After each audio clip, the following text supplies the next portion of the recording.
Good morning, everybody. We're taking a look at the Renaissance. And so, with this first unit, we are looking at a recovery and a rebirth. And hence, the term Renaissance itself means rebirth. And so, as we have already talked about and discussed the ancient philosophies of the Greeks, the Romans, and the Hebrews, the Renaissance will be a period of time that integrates all of them into a modern setting, so to speak. The focus questions, things that we're going to take a look at throughout this entire unit and chapter, include the characteristics that will distinguish the Renaissance from the Middle Ages. And there are many: artistically, individuality, etc., etc.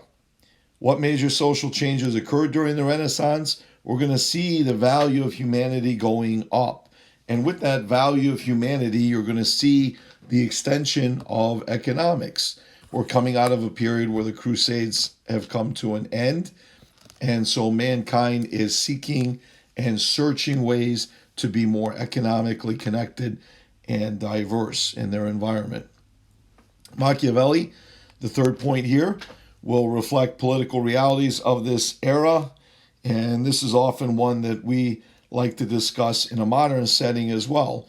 The early gist of Machiavelli's thoughts are: do what it takes to get to the top, and then once you're there, you will embody the high morals, values, and virtues that you have. The question is always, if you went to the top through other means, do what you had to do, will you indeed use high morals and values once you're at the top? Perhaps the biggest piece of this era is the idea of humanism, the idea of reflecting on the various qualities of mankind and how that affects philosophy, education, attitudes towards the government and politics, as well as how they write and, in a sense, rewrite history. Can't talk about the Renaissance without discussing Renaissance art and how it varied throughout different areas of Europe.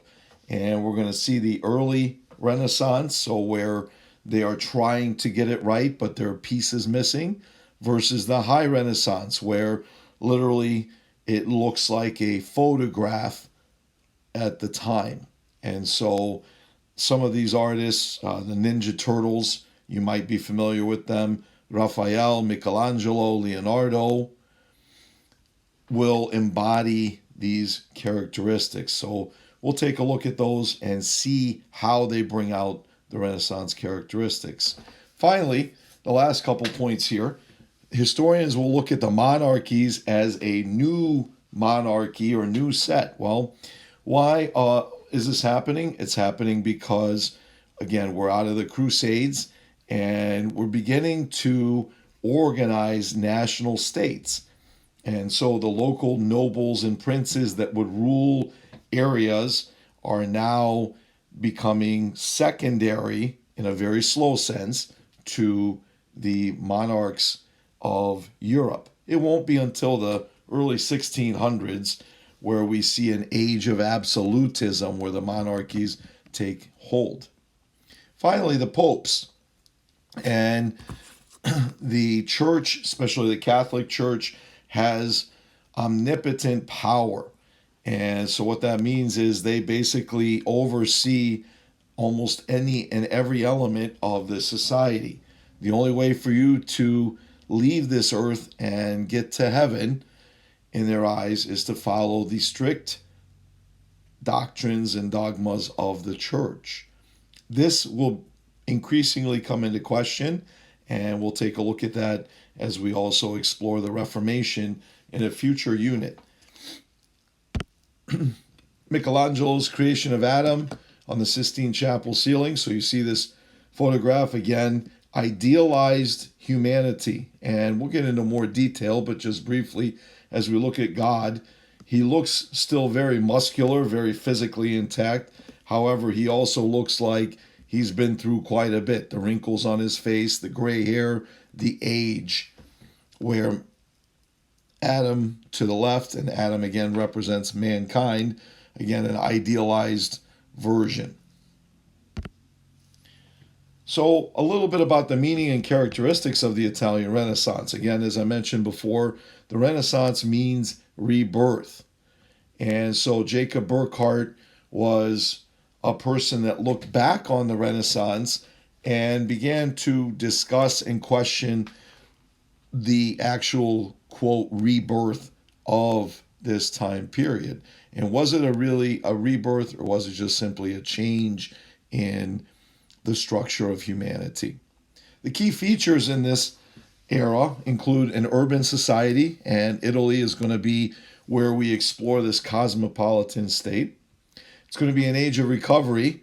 We're going to leave the Crusades and the feudalism and manorialism that were commonplace among the people in this era will also be replaced with, again, a more futuristic society for their day.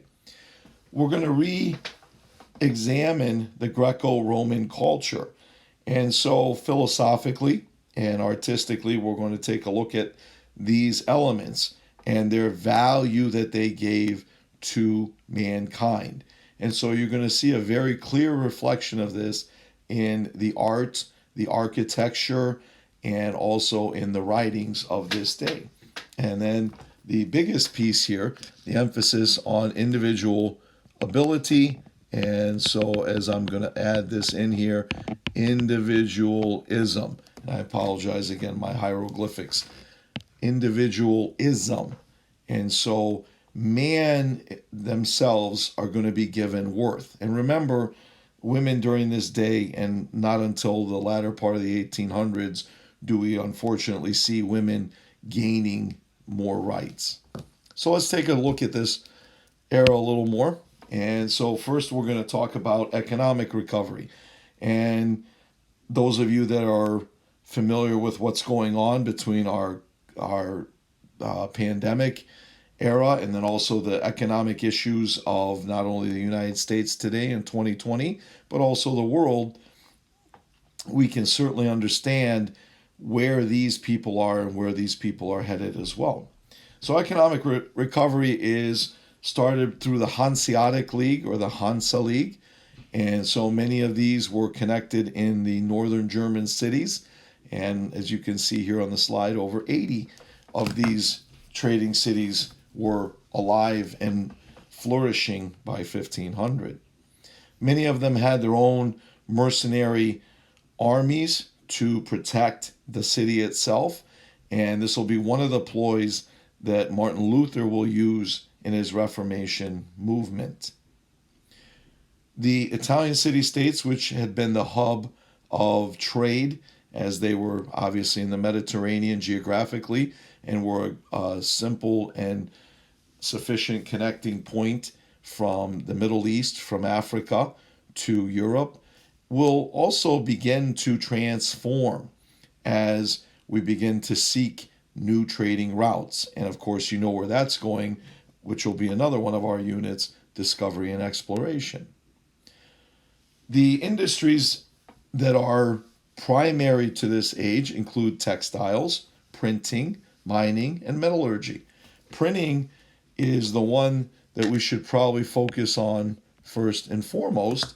And again, the question would be, what would you do without your ability to move across the internet, social dialogue through your phones and other medium? Probably change your world significantly. To these people, the invention of movable type or printing press by Johann Gutenberg is going to be very similar to the smartphone and the internet and social media. Our instantaneous will be their days. However, for them, that's significantly better than where it's been. One of the other areas in economics that's going to flourish is banking. And so the Medici family of Florence, the Fugger family in the Germanic states will be two examples of money lenders. And so remember, Catholic Church and its principles We should not lend money and expect excessive income back. The banking industry, however, led through the Jewish population in particular, not following the Catholic Church principles, were free to extend their business interests and also extend their banking interests. And so, again, the Medici family will be one that, when this all opens up and everybody is on board, will flourish through this. And again, as I mentioned, the Fugger family, again, we can read about both of them in the book as well. The city of Lubeck, as you can see here through this drawing, was a combination of an economic and military alliance, and demonstrated a key Northern European city that, just like we look at today, established a monopoly on trade. And so, as we know, that key word, the monopoly of anything, would be where we control unfairly, perhaps, an entire situation. Okay. Socially, we take a look at the percentages of the population. And so the nobility, which only comprises a small amount but has an intense control over the society, will be led throughout all of Europe in their quest to maintain power and dominance. As most societies consist of a predominant peasant and townspeople, these people are the ones that are responsible for supporting the society through their work, through their taxation, etc., etc. We do see the beginning of a decline of manorialism and serfdom.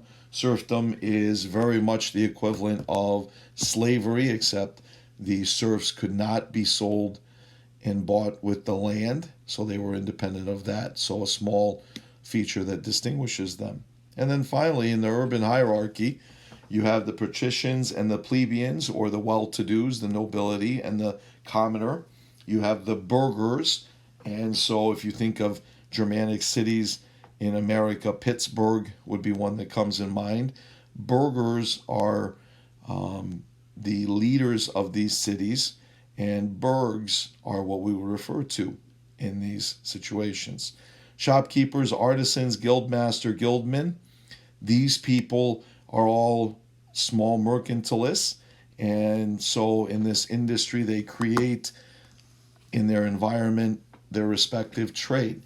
And so at this point they're very much a lower piece of the society. However, as we shall see, they will be gaining their dominance in centuries to come as a middle class. Workers and unemployed, commonplace, and just as in any society, and sadly, unfortunately, we see some of that today in 2020, the unemployed workers, we must find a way to help them and supplement them so that they are able to function and maintain a role as they work through difficult situations. Some of these people in poverty, as we shall see, are so poor that even the national governments will look to come up with various laws, such as the early poor laws in England, to try to address them. And then finally, unfortunately, slavery was in existence. Slavery is a little different, probably a lot different than we would imagine with the African American slavery that we had here several hundred years ago. However, slavery in the Renaissance still existed. Most of the time, they were expected to work around the home and help the family. And once that was done, they were treated relatively well, at least in this time frame. So with this, I'm going to conclude this introduction to the Renaissance lesson, and then we'll continue with this as we move along. We have resources in our book that address this, as well as other resources through websites such as historyteacher.net.